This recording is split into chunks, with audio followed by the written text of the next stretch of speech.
Mga bro, mga pinsan, good morning. Meron akong naupahan dito na lote sa likod bahay. Gagawin kong manukan.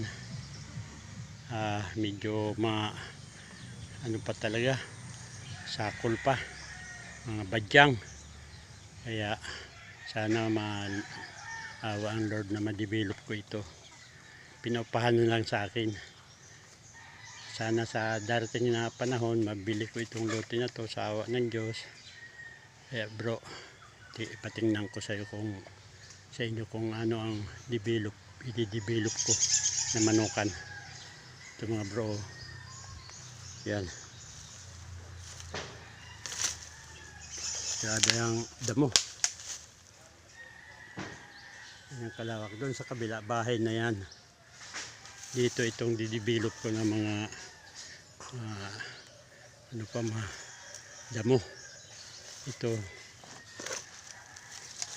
ang likod bahay namin. Yung likod bahay namin.